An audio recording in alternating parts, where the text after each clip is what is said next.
اهلا بيكم فيديو جديد. معاكم عمرو عماد، والنهارده هنجرب السماعه. كذا حد كان سالنا عليها، وهي السماعه الشاومي ريدمي بادز 6 بلاي.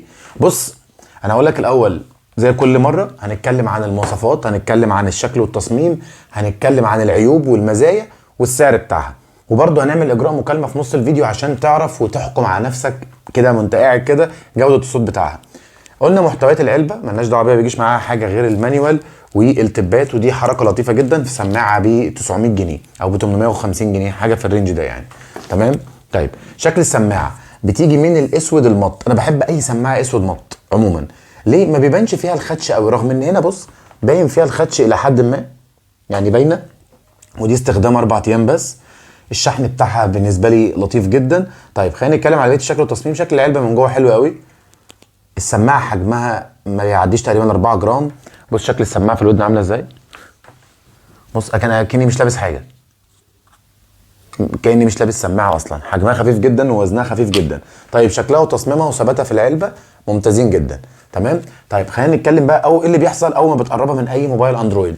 انت اول ما بتقربها من اي موبايل اندرويد بيعمل لك بوب اب، بتفتح كده بيظهر لك سكرين زي دي كده، بوب اب نوتيفيكيشن بيقول لك كونكت مع الموبايل، ولا تداونلود الابلكيشن اللي هو شاومي، اللي هو الخاص بشاومي، علشان تستخدم الديفايسز بتاعتهم. هم عامه كل السيريز بتاعت ال6 سواء البلاي او الاكتيف او الحاجات الاخيره كلها نفس الفكره. بوب اب نوتيفيكيشن، بتعمل كونكت، تخش جوه بقى على الابلكيشن. تقدر تستخدمه في ايه؟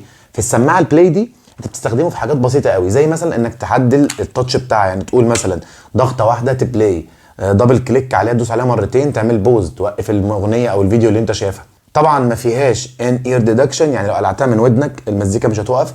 برضه هنراعي ان هي ب 800 جنيه. البطاريه بتاعتها عمرها بيقعد معاك 36 ساعه.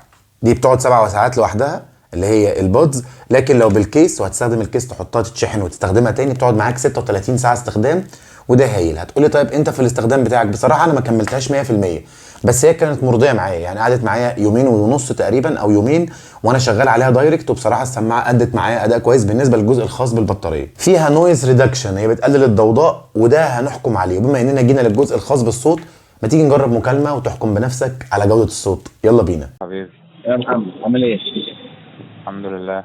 بقول لك عايز اجرب كده معاك سماعه ريدمي باد 6 بلاي بتاعت شاومي. سامعني كده؟ انا فاتح تمام. الشباك وسايق ولابس السماعه، سامع دوشه، سامعني كويس؟ سامع الكلام بتاعي يعني واصل سامع كويس؟ الكلام بتاعي واصل الكلام واضح؟ واصل، بس انا سامع صوت الدوشه اللي حواليك برضه. انت فين؟ انا كده سامعك في البيت صح كده؟ أنا كده سامعك برضه، الصوت واضح بالنسبه لي. بعد ما سمعنا المكالمه، انا برضو زي كل مره انا هكون فيصل. انا مش هتدخل واقول رايي في المايك. انت سمعت الصوت بتاعها وسمعت الظروف. يعني انا وانا بعمل المكالمه بقول ان انا واقف مثلا في بلكونه او في العربيه، واللي قدامي بيقول لي مكانه الاول عشان انت تحدد بالنسبه لك مدى الضوضاء. عموما انت الديسيبل اللي محتاجه للعزل من 40 ل 55 ديسيبل، ده اللي هو زحمه الشارع او المترو، اللي انت بتبقى محتاج جوده صوت ونويز كانسل. جايه فيها نويز ريدكشن، سماعه ب 850 جنيه منطقي. احسن ما يعملوا زي براندات تانية كانوا منزلين سماعه مشهوره جدا، عشان بس الناس دي بتزعل، فكانوا منزلين سماعه كويسه جدا من قريب الان سي، وبعد كده السماعه طلعت اصلا ما فيهاش ان سي، هي برضه نويز ريدكشن. فانت لو كتبت نويز ريدكشن انا بالنسبه لي هحترمك ان انت بتحترم عقولنا. يعني فيها زرار هنا خفي للريسيت، شكله حلو قوي، موجود هنا، موجود في الجنب هنا اهو للريسيت. بتيجي بلوتوث 5.4، فده بيساعدها على الاقتران وسهوله اقترانها مع الموبايل. طيب ايه ماي كونسيرن بقى بعيد عن المكالمه؟ انت جربت المكالمه وسمعت معايا، واحكم بنفسك هي مناسبه ليك او لا، لان دي ب 800 جنيه فمش تديك عدد المايكات او كواليتي الصوت اللي انت بتدور عليه، هتديك صوت برضو بالاداء اللي انت سمعته ده. طيب خلينا نتكلم لو ايه المشكله الثانيه. خلينا نتكلم عن ايه المشكله الثانيه اللي ظهرت معايا وانا بستخدم السماعه. الصوت بيطلع بره، صوت الميوزك زي السماعه اللي قبلها اللي احنا جربناها. احنا جربنا اللي قبل ديت كانت تقريبا الاكتيف او اللايت، تقريبا اللايت. لسه الاكتيف هننزل الفيديو بتاعها بكره او بعده.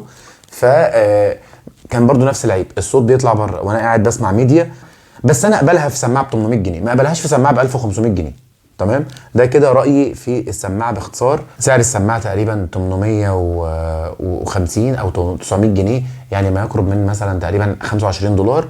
ده باختصار سعر السماعه وكل المواصفات الخاصه بيها. لو عجبك الفيديو ما تنساش تعمل لايك وشير عشان تشوف باقي السيريز الجديده من ريدمي. الى اللقاء.